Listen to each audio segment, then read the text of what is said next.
Hello friends, welcome to Lucky Reddy stories. Please story విన్న తర్వాత like, comment, share and subscribe చేసుకోవటం మాత్రం మర్చిపోవద్దు. రుద్రనేత్రుడు స్టోరీని మొదటి భాగం నుండి వినాలి అనుకుంటున్నారా?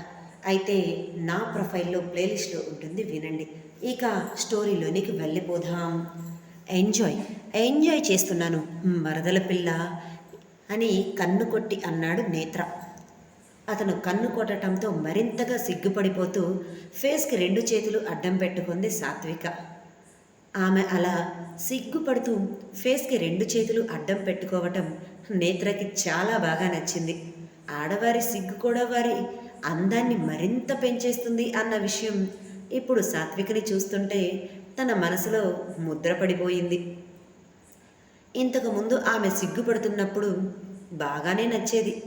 చూడముచ్చటగా ఉండి ఇంకా ఆమెను ఆట పట్టించాలి, ఏడిపించాలి, సరదాగా ఆమెతో అల్లరి చేయాలి అనిపించేది. కానీ ఇప్పుడు మాత్రం ఎందుకో అతని మనసు ఒక అడుగు ముందుకు వేసి ఆమెను వదిలిపెట్టకుండా ఇక్కడే ఈ చుట్టూ ఉన్న నేచర్ కారణం కావచ్చు, లేదంటే సాత్విక మీద ఇప్పటి వరకు అతని మీద ఉన్న ప్రేమ కారణం కావచ్చు, కానీ ఆమెను మాత్రం అస్సలు వదిలిపెట్టకూడదు అని అనుకున్నాడు. ఆమె చేతిని పట్టుకొని తన దగ్గరకు లాక్కొని ఆమెను రెండు చేతులతో ఎత్తుకొని పక్కనే ఉన్న పిల్ల కాలువలోనికి తీసుకొని వెళ్ళిపోయాడు. ఏం చేస్తున్నావు బావా అని సాత్విక అడుగుతున్నా కూడా నేత్ర ఆమె మాటలని పట్టించుకోకుండా పూర్తిగా కాలువలో ఆమెను దింపేశాడు. బావా, నీళ్లు బావా, నేను తడిచిపోతున్నాను అని సాత్విక అంటున్నా కూడా అతడు అస్సలు పట్టించుకోలేదు. అంతే, ఆమె కళ్ళలోనికి సూటిగా చూస్తూ ఆ పక్కనే తను కూడా నీళ్ళల్లో కూర్చున్నాడు. సెలయేరులా పారుతూ ఉన్న ఆ నీళ్లు వారిని దాటుకొని ముందుకు వెళుతూ ఉంటే ఇద్దరికీ కూడా చాలా బాగా నచ్చింది ఆ ప్లేస్. మాటలతో వర్ణించడానికి కూడా వీల్లేని విధంగా ఇద్దరు మౌనంగా ఒకరిని ఒకరు చూసుకుంటూ ఒకరి చేతి వేళ్లతో మరొకరి చేతి వేళ్లను పెనవేసుకొని అలా ఉండిపోయారు. సాత్విక నేత్ర భుజం మీద వాలిపోయి, ఈ ప్లేస్ చాలా బాగుంది కదా బావా, మనం ఇక్కడే కొన్ని రోజులు ఉండిపోదామా అని అడిగింది. ఏంటి ఇక్కడ అని నీళ్ళల్లో ఉండమని అడుగుతుందా అన్నట్లుగా నేత్ర అల్లరిగా సాత్వికతో అంటుంటే, పో బావా అంటూ అతడి చేతి మీద చిన్నగా కొట్టి, ఇక్కడ అంటే ఇప్పుడు ఉన్న మనం నీళ్ళల్లో కాదు, ఈ గూడెంలో కొన్ని రోజులు స్టే చేసి వెళ్దాం. ఈ ప్లేసెస్ సూపర్గా ఉంది, నేచర్ని ఎంజాయ్ చేయటం కూడా మనకు తెలియాలి బావా. చిన్నప్పటి నుంచి హైదరాబాద్ సిటీ చెప్పుకోవడానికి బాగుంటుంది, కానీ పీస్ఫుల్గా బ్రతకడానికి మాత్రం ఇలాంటి ప్లేసెస్ కావాలి బావా. మన లైఫ్ అంతా అయిపోయిన తర్వాత ఇదిగో ఇలాంటి నేచర్ ఉన్న ప్లేస్లో మనం ఇల్లు కట్టుకొని మన మిగిలిన జీవితాన్ని ఇక్కడే హ్యాపీగా గడిపేద్దాం అంటూ అతని నడుము చుట్టూ చేతిని వేసి అతని భుజం మీద వాలిపోయి చెట్ల మీద అటూ ఇటూ తిరుగుతూ ఉన్న చిన్న చిన్న పక్షుల్ని చూస్తూ చెప్పింది. అలాగే, నువ్వు చెప్తే నేను కాదంటానా అని ఆమె నడుము చుట్టూ చేతిని వేసి మరింత దగ్గరగా లాక్కొని అన్నాడు. నువ్వు కాదు అనవు కాబట్టి నా ఇష్టాలన్నీ నీకు చెప్తున్నాను బావా అంటూ ఉన్నది కూడా ఒక్కసారిగా తల ఎత్తి తన బావ వైపు చూస్తూ, నీకేమైనా మనసులో కోరికలున్నాయా బావా అని గడ్డం కింద రెండు చేతులు పెట్టుకుని ఇంట్రెస్టింగ్గా నేత్ర వైపు చూస్తూ అతడు ఏం చెప్తాడా అని అడిగింది. నాకా కోరికలా అని సాత్విక బొగ్గ పట్టుకొని లాగుతూ, చెప్పమంటావా అని అల్లరిగా అడిగాడు. చెప్పు చెప్పు అని కళ్ళు టప్టపా కొడుతూ అడిగింది సాత్విక. నాకు చిన్నప్పటి నుంచి పెద్ద పెద్ద కోరికలైతే ఏమీ లేవే, చిన్న చిన్న కోరికలే. ఫ్యామిలీతో ఎక్కువ టైం స్పెండ్ చేయాలి అని, అలానే నీ కళ్ళల్లో ఎప్పటికీ ఆనందాన్ని మాత్రమే చూడాలి, నువ్వు ఆనందంలో కూడా కన్నీరు కార్చకూడదు, అలాంటి ఆనందాన్ని నేను నీకు ఇవ్వాలి. జీవితాంతం మన ఫ్యామిలీ, రుద్ర ఫ్యామిలీ, అలానే సంధ్య, మనమందరం కలిసి ఎప్పటికీ ఇలానే సంతోషంగా ఉండాలి. మన మధ్య ఎప్పటికీ కూడా ఎటువంటి ప్రాబ్లమ్స్ రాకూడదు. చిన్న చిన్న ప్రాబ్లమ్స్ వచ్చినా కూడా అవి పాసింగ్ క్లౌడ్స్ లాగా అలా వచ్చినట్టే వచ్చి వెళ్ళిపోవాలి తప్ప మనతో పాటు జీవితాంతం ఉండిపోకూడదు. ఇంతకు మించి నాకు కోరికలు ఏమీ లేవు అని అన్నాడు నేత్ర. అబ్బా, కోరికలు అంటే ఇవి కాదు బావా అని సాత్విక అతడి చేతి వేలిని పట్టుకొని లాగుతూ అన్నది. నువ్వేం అడగాలి అనుకుంటున్నావో నాకు తెలుసులేవే. మనీ, ప్రాపర్టీస్, లగ్జరీ లైఫ్, ఇంకా బిజినెస్ ఇవే కదా. వాటి మీద నాకు అస్సలే ఇంట్రెస్ట్ లేదు. అది మనం సంపాదించే కొద్దీ వాటి మీద ఇంకా మక్కువ పెరుగుతుంది. కానీ నాకు మాత్రం అలాంటి ఇష్టం, ఇంట్రెస్ట్, ప్రేమ మనీ మీద ఎప్పటికీ కూడా కలగకూడదు అని నేను కోరుకుంటాను. ఇప్పుడు ఎలా అయితే అందరితో కలిసిమెలిసి హాయిగా నవ్వుతూ బ్రతుకుతున్నానో ఫ్యూచర్లో కూడా ఇలానే అందరితో కలిసి హాయిగా నవ్వుతూ బ్రతకాలి అన్నది నా కోరిక. ఇక మన ఇద్దరికీ కలిపి 2 పిల్లలు, ఒక అబ్బాయి ఒక అమ్మాయి. అబ్బాయి ఏమో నీలా ఉండాలి, అమ్మాయి ఏమో నాలా ఉండాలి. అలా మన ఇద్దరి పోలికలతో ఉండే 2 పిల్లలు మన ఇంట్లో తిరుగుతూ సందడి చేస్తుంటే బాగుంటుంది అని ఆమె ముక్కు పట్టుకొని లాగుతూ అన్నాడు నేత్ర. అబ్బా బావా, ఇంత సింపుల్ కోరికలు నీకు ఉంటాయి అని నేను అస్సలే ఎక్స్పెక్ట్ చేయలేదు తెలుసా. ఇంకా కొంచెం పెద్ద కోరికలు ఏమైనా ఉంటాయేమో అనుకున్నాను. కానీ నువ్వు చాలా సింపుల్గా ఉన్నావు బావా అని అన్నది. నువ్వు ఎక్స్పెక్ట్ చెయ్యవే అంటూ ఆమె డ్రెస్ని కొంచెం పైకి జరిపి నడుం మీద చేతిని వేస్తూ అన్నాడు నేత్ర. బావా వద్దు, ఇప్పుడు నువ్వు ఇలాంటి పనులు అస్సలు చెయ్యకూడదు అని ఆమె దూరం జరుగుతుంటే ఆమెకు అటువంటి ఛాన్స్ కూడా ఇవ్వకుండా ఆమె ఒడిలో అతను కూర్చున్నాడు.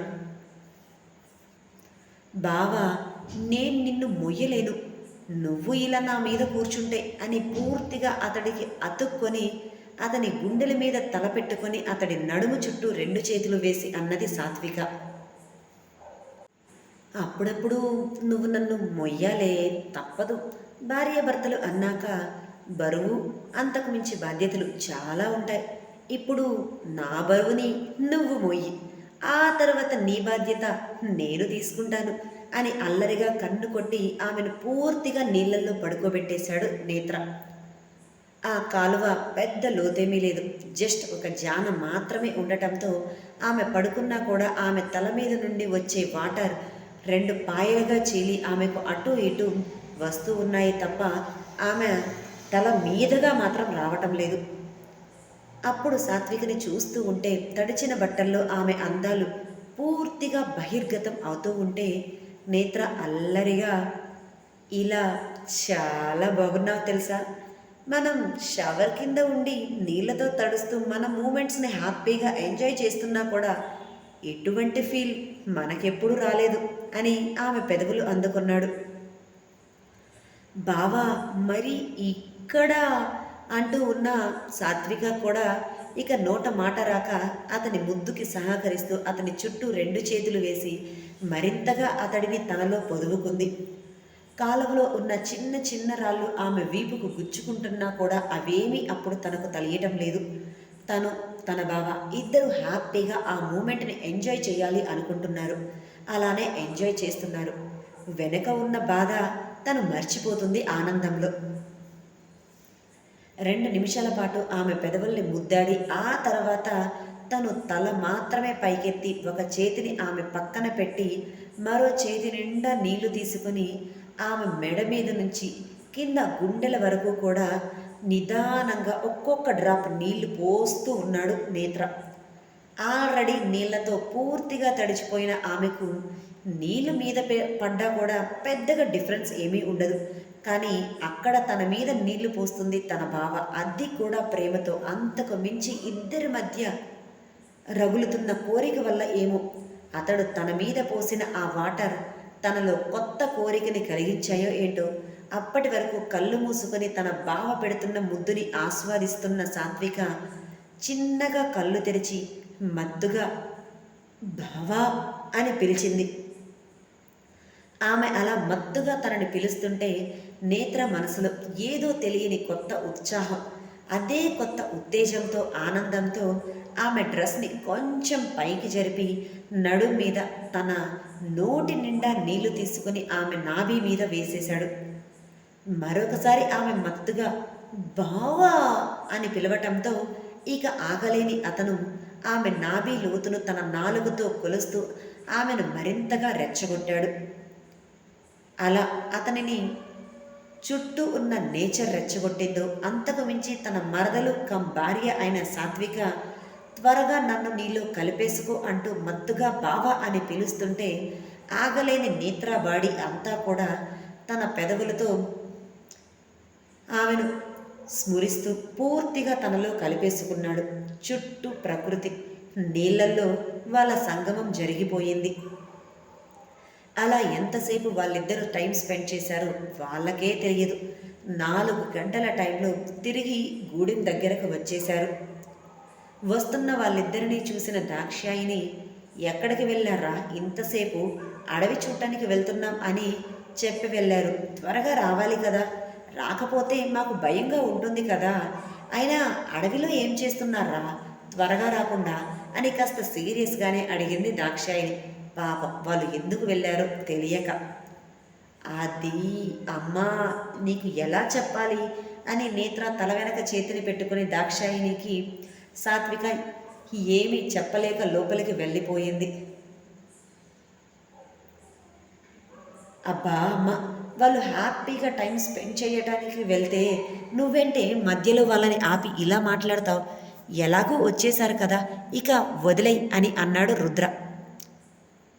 అది కాదురా అని దాక్షాయిని అంటున్నా, అమ్మా వదిలేయమని చెప్పానా అని నిదానంగా రుద్ర చెప్పటంతో, సరే సరే ఎలాగూ వచ్చారు కదా, అడవిలో ఏమన్నా తిన్నారో లేదో అలానే ఉన్నారేమో, సరే వెళ్ళి త్వరగా ఫ్రెష్ అయ్యి రండి, ఏదైనా తిందురు, కడుపులోనికి ఏమీ వెళ్ళకపోతే ఎలా అని చెప్పి లోపలికి వెళ్ళిపోయింది దాక్షాయిని. రుద్ర కూడా నేత్రతో ఏమీ మాట్లాడలేదు. నేత్ర ఫేస్లో కనిపిస్తున్న కొత్త గ్లో, అంతకు మించి ఏదో సాధించిన ఆనందం క్లియర్గా కనిపిస్తుంటే బావమరదలు ఇద్దరూ కూడా హ్యాపీగా టైం స్పెండ్ చేసి వచ్చారు అని రుద్ర అర్థం చేసుకొని, రై త్వరగా ఫ్రెష్ అయ్యి ఫుడ్ తినండి, ఉదయం ఎప్పుడో వెళ్ళారు, ఇప్పటికీ కూడా తినకపోతే అల్లాడతారు అని అన్నాడు. సరేరా అని అంటూ ఒక అడుగు ముందుకు వేసి కూడా, థ్యాంక్ యూరా బాబు, అమ్మ నుండి నన్ను కాపాడావు అని అంటూ నేత్ర తన తల వెనక చేతిని పెట్టుకుని హెయిర్ చెరిపేసుకుంటూ అక్కడ నుంచి సాత్విక దగ్గరకు వెళ్ళిపోయాడు.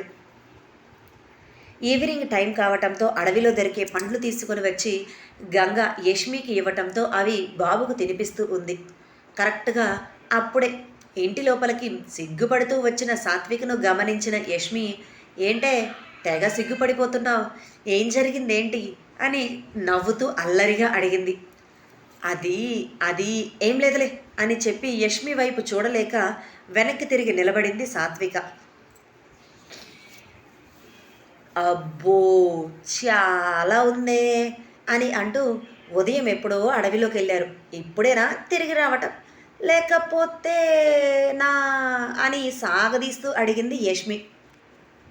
అవును ఇప్పుడే వచ్చాను అని సాత్విక తల ఊపితే ఆమె ఎందుకు సిగ్గుపడుతుందో, ఎందుకు తన వైపు సూటిగా చూడలేకపోతుందో తన దగ్గరకు వచ్చిన ఆ మరుక్షణంలోనే యష్మి అర్థం చేసుకొని నవ్వుకుంటూ, సరే సరే వెళ్ళి స్నానం చేసిరాపో, ఫుడ్ తినాలి కదా, మీకోసం చేసిన ఫుడ్ అంతా వేస్ట్ అయిపోతుంది మీరు తినకపోతే అని ఐ బ్లింక్ అవుతూ అంటూ, మనసు నిండినంత మాత్రాన కడుపు నిండకపోతే కష్టం, కడుపులో కూడా ఏదో ఒకటి వేసుకోవాలి అని చమత్కారంగా అన్నది యష్మి. అబ్బా పో యష్మి, నువ్వు నీ చమత్కారాలు అంటూ వాష్రూమ్లోనికి వెళ్ళిపోయింది సాత్విక.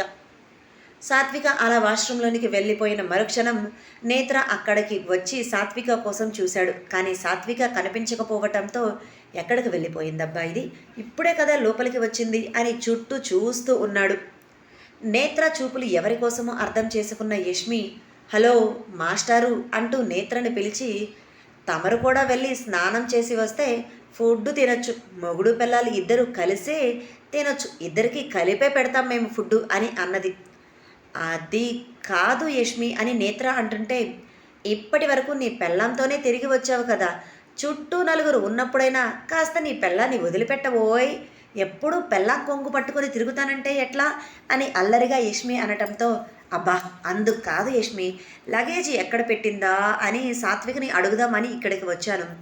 ఉదయం నేను స్నానం చేయడానికి కూడా డ్రెస్ తనే తీసి ఇచ్చింది. ఇప్పుడు డ్రెస్ కావాలి, లగేజ్ ఎక్కడ ఉందో తెలియటం లేదు అని ఇబ్బంది పడుతూ అడిగాడు. ఓ అదా అంటూ వాళ్ళ ఉన్న ఇంటిలోనే ఒక పక్కన ఉన్న లగేజ్ చూపించి, అదిగో ఆ లగేజ్ అంతా కూడా నీది నీ పెళ్ళంది, నీకు కావలసిన డ్రెస్ తీసుకో అని యష్మి చెప్పటంతో, అబ్బా అందరి ముందు ఇలా బుక్ అయ్యావేంట్రా బాబు అని అనుకుంటూ తనకు కావలసిన డ్రెస్ తీసుకొని ఆ ఇంటి వెనక ఉన్న మరొక వాష్రూమ్ లోపలికి వెళ్ళిపోయాడు నేత్ర.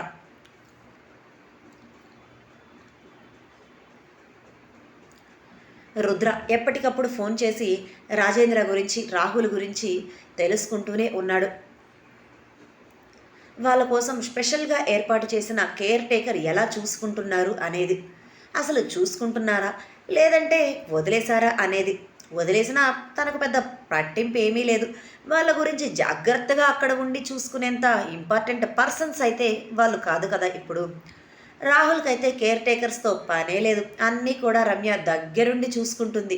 ఫుడ్ అతని నోటి వరకు తీసుకుని వెళ్తుంది, కానీ నోట్లో పెట్టడం లేదు, కింద పడేస్తుంది. అతనికి ఆ పెయిన్ అవన్నీ తగ్గటానికి టాబ్లెట్ షీట్ ఓపెన్ చేస్తుంది, కానీ అతని గొంతులో మాత్రం టాబ్లెట్ వేయటం లేదు.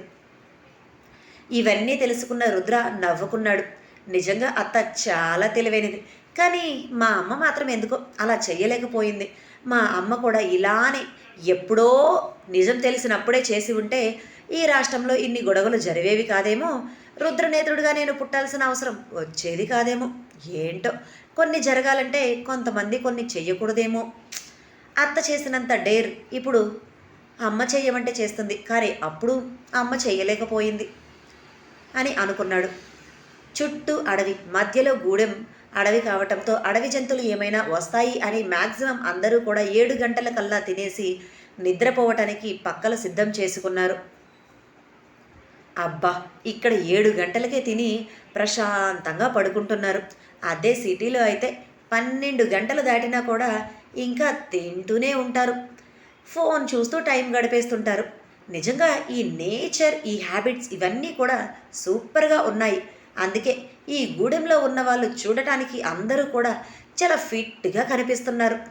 సిటీలో అయితే సగం మంది ఏదో ఒక ప్రాబ్లంతో ఇబ్బంది పడుతూనే ఉంటారు అని అన్నది యష్మి. యష్మి పక్కనే పడుకొని ఆకాశంలో కనిపిస్తున్న నక్షత్రాలని చూస్తూ ఉన్న సాత్విక, అవును యష్మి, నువ్వు చెప్పింది 100% కరెక్ట్.